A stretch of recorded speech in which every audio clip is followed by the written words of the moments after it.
Hello friends, પારવીસ કિચનમાં હું આપનું સ્વાગત કરું છું। આજે હું આપણે લસણ કેમ ફોલવું એનો વિડીયો લઈને આવી છું। તો તમે આ વિડીયો છે તે છેલ્લે સુધી જોજો અને મારો વિડીયો જો તમને ગમે અને નવા વ્યુઅર્સ હોય તેને તમે શેર કરજો અને સબસ્ક્રાઈબ કરવાનું નહીં ભૂલતા અને લાઈક કરજો। આ લસણ ફોલવાનો જે વિડીયો છે તે ખાસ કરીને બહેનો માટે છે। તો બહેનો માટે અગત્ય ટ્રીક બતાવવા જઈ રહી છું। બહેનોને લસણ ફોલવાની ઝંઝટમાંથી છુટકારો મળે અને 1 કિલો લસણ છે તે તમારે ફક્ત 15 મિનિટમાં ફોલાઈ જાય એવી આજે હું ઇઝી ટ્રીક લઈને આવી છું। લેડીઝ લોકોને આ લસણ ફોલવાની ઝંઝટમાંથી છુટકારો મળશે અને હાશકારો અનુભવે એવી હું આશા રાખું છું। તો ચાલો વિડીયો ચાલુ કરીએ। એના માટે આપણે શું કરવાનું છે કે આ લસણના જે ગાંઠિયા લઈને એને છોલી લેવાના। તો આ બોટલમાં લસણ ફોલવાનું છે તો સાવ ઇઝી મેથડ છે અને તમે ઇઝીલી કિલોના કિલો લસણ ફોલી નાખશો એવી હું આજે ટ્રીક બતાવવા જઈ રહી છું।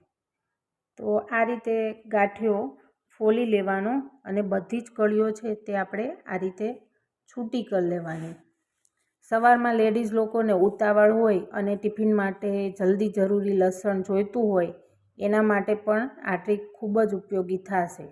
અને બીજું કે ઘણીવાર લસણ બગડતું હોય એને આપણે ફોલીને સ્ટોરેજ કરવું હોય તો ઇઝીલી આ બોટલનો મેથડ અપનાવશો તો જલ્દી તમારું લસણ છે તે ફોલાઈ જશે। લસણનું શિયાળામાં ઘણીવાર આપણે અથાણું પણ બનાવતા હોઈએ છીએ ત્યારે આપણે ઘણું લસણ કિલોના કિલો જોઈતું હોય છે ત્યારે પણ તમને આ ટિપ્સ છે તે ઉપયોગી થશે। હવે આ ગાંઠિયામાંથી બધી જ લસણની જે કળીઓ છે તે આપણે અલગ કરી લીધી છે। જો લસણ ફોલવામાં આપણે નખનો ઉપયોગ કરવો પડે છે તો આ ઝંઝટવાળું કામ છે। આ રીતે ખાલી તમારે કળી જ છૂટી કરી લેવાની। હવે હું તમને રિયલ મેથડ બતાવવા જઈ રહી છું। આપણા ઘરમાં વધારાની પ્લાસ્ટિકની બોટલ તો હોય જ છે, થમ્સઅપની કે કોઈ પણ ઠંડા પીણા। એ બોટલ એકદમ ક્લીન કરીને તમારે ચોખ્ખી કરી લેવાની, એટલે કે તેને સૂકવી લેવાની। એ ભીની ના હોવી જોઈએ। તો એમાં આપણે આ જે કળીઓ છૂટી કરેલી છે તે એક પછી એક આપણે તેમાં એડ કરી દઈશું। તો આ બધી કળીઓ છે તે છૂટી પાડીને તમારે બોટલમાં ભરી દેવાની। લસણના થોડાક ફોતરા પણ તમારે કાઢી લેવાના તો તમને બોટલમાં તમે એડ કરો ત્યારે તમને ઓછા આડા આવે। જો લસણ થોડું હોય તો તમે 500 mlની બોટલ લો તો પણ તે ચાલે અને લસણ જો ઝાઝું હોય તો તમારે મોટી બોટલ તમે લઈ શકો છો। તો આ રીતે બધી જ કળી તમારે બોટલમાં ભરી દેવાની છે। આ રીતે લસણ ભરી લીધું છે તો તમે જોઈ શકો છો। હવે તમારે શું કરવાનું છે કે આ કાબુલી ચણા આપણે હોય ને છોલેના એ એડ કરવાના છે। આ મેં 3 ગાંઠિયા લસણ લીધું છે, એમાં હું 1 મુઠ્ઠી જેટલા ચણા લઉં છું, બરાબર। આ રીતે તમારે કરવાનું છે। છોલે ચણા તમારે અંદર નાખી દેવાના છે લસણ ભેગા પ્લાસ્ટિકની બોટલમાં। હવે આપણે આનું ઢાંકણ બંધ કરી આ રીતે તમારે બોટલને ચલાવવાની। 2 થી 3 મિનિટ આવી રીતના ચલાવશો ને તો પણ તમારું લસણ ઇઝીલી ફોલાઈ જશે। જો હું 2-3 મિનિટ ચલાવું છું, નાના બાળકોને આપશો ને તો એ પણ આ રીતે ચલાવશે। તમે નાના બાળકને આ બોટલ પકડાવી દો ને તો એ પણ આ રીતે તમને ઇઝીલી લસણ ફોલી દેશે। તો આ કિલો લસણ તમે આ બોટલમાં આસાનીથી છોલી શકો છો।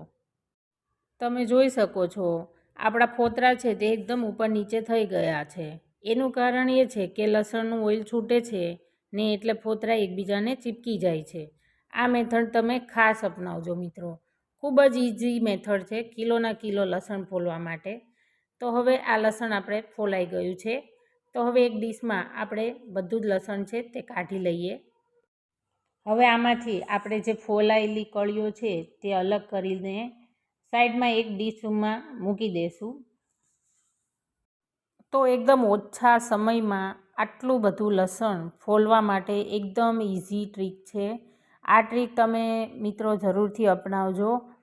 તમે આ ટ્રીક અપનાવશો તો તમારું ઘણું બધું કામ છે તે ઓછા સમયમાં પૂરું થઈ જશે. આ કાબુલી ચણા છે તે તમે બીજી વાર લસણ ફોલવું હોય ત્યારે તમે તેને સાચવી રાખો તો એ બીજી વાર પણ ઉપયોગમાં લઈ શકાય છે. તો આને તમારે સાચવી રાખવાના. તમારે જ્યારે પણ લસણ ફોલવું હોય ત્યારે આ ચણાનો ઉપયોગ કરીને તમે ઇઝીલી લસણ ફોલી શકો છો. તો મિત્રો તમે જોઈ શકો છો કે કેટલી બધી કળીઓ છે તે સરસ એકદમ ફોતરા તેમાંથી નીકળી ગયા છે અને સરસ આપણી કળીઓ છે તે ફોલાઈ ગઈ છે. અને 7-8 કળીઓ છે તે જ ફક્ત ફોલાયેલી નથી. તો તમે જોઈ શકો છો કે આપણું લસણ છે તે આમાં આ ટ્રીક કેટલી ઇઝી છે. તો મિત્રો આ ટ્રીક તમે જરૂર અપનાવો. અને તમને જો આજનો મારો વિડીયો ગમ્યો હોય તો મારી ચેનલને સબસ્ક્રાઈબ, લાઈક અને શેર કરજો. ફરી જ એક નવા વિડીયો સાથે અને તમને ઉપયોગી થાય એવો વિડીયો હું લઈને આવીશ. તો ફરી જ એક નવા વિડીયો સાથે આપણે મળીશું. Thank you for watching.